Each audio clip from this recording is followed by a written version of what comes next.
Hi, I'm Tamika Caston-miller. I wanted to talk to you today about some thoughts that I have had recently, conversations that we've been having here at the Ranch Houston. One of the things that I realized is when we're in the work of doing meditations and yoga asana, and just really coming to a place of self-study. This place of self-study will reveal to us things that perhaps we never expected.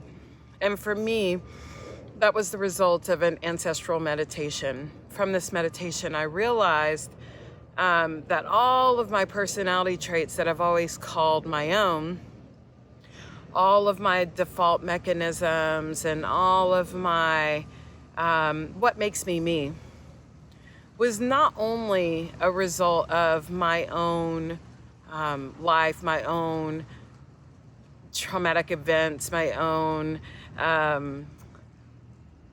upbringing by largely fallible people, but also, if I really think about it, I'm also carrying all of that DNA in me, that 7 generations of DNA in me, that has all of that as well.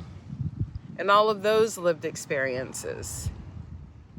And I think about the fact that I was in my grandmother's body, my grandmother's womb.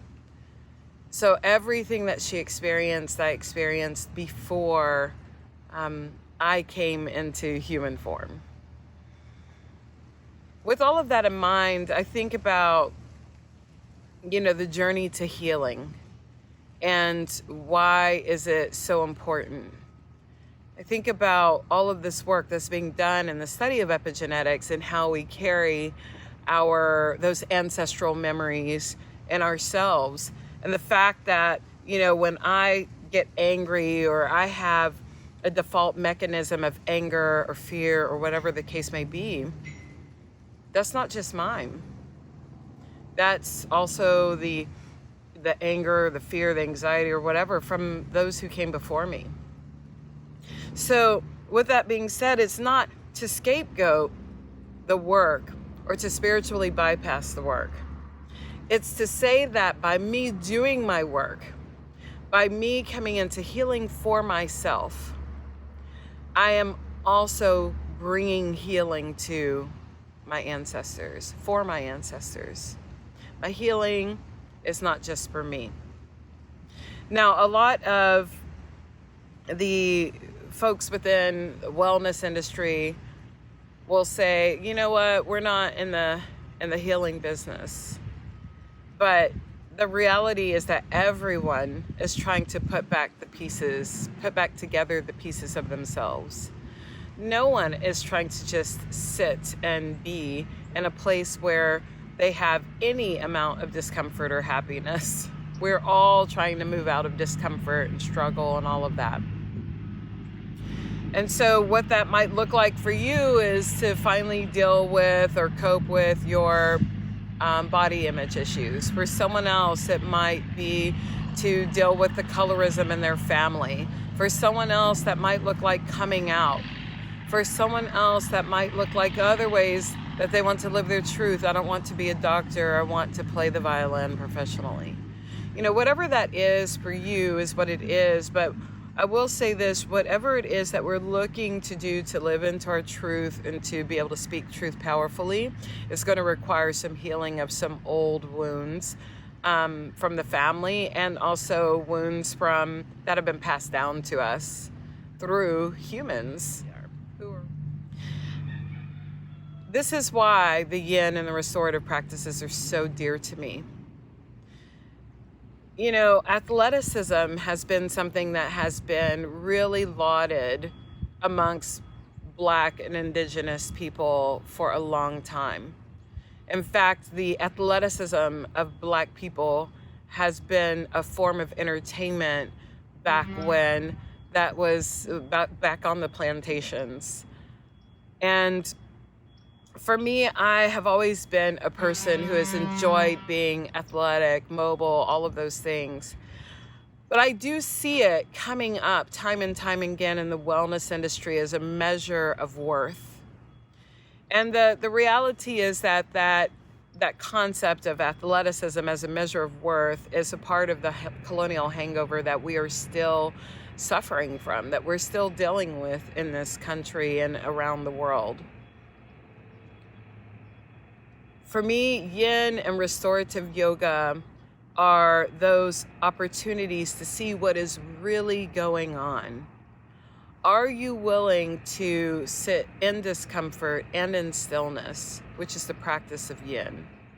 Are you willing to lean into the discomfort of stillness within a long-held posture until you see what's on the other side of that, until you develop a resilience, until you develop a grit? And then are you willing then to take that lesson off the mat? Restorative yoga gives us an opportunity to sit with ourselves. It's such an intimate practice because we are sitting with ourselves and allowing for whatever to come up. Because there is stillness, there is silence, there is meditative space. And this space is not disrupted with a bunch of movement or with a bunch of just interruptions that take you out of that. I found that my most difficult restorative practices have been when I've had bouts of grief or moments in which I felt less than or depressed. That restorative class was hard because I had to sit with that and I couldn't escape it, which I was very able to do by going in and distracting myself with a lot of yang movements. So my call to my fellow Black, brown, indigenous, Asian, just people of color in general, my call to our communities is that we begin to dive into these other practices. The ones that don't show us worth by the ability to perform a bunch of things that just display our athleticism. Is it important for our quality of life? Absolutely. Mobility and cardio health and all of those things are extraordinarily important to a healthy life. But I'm saying, what are you doing for your mental health?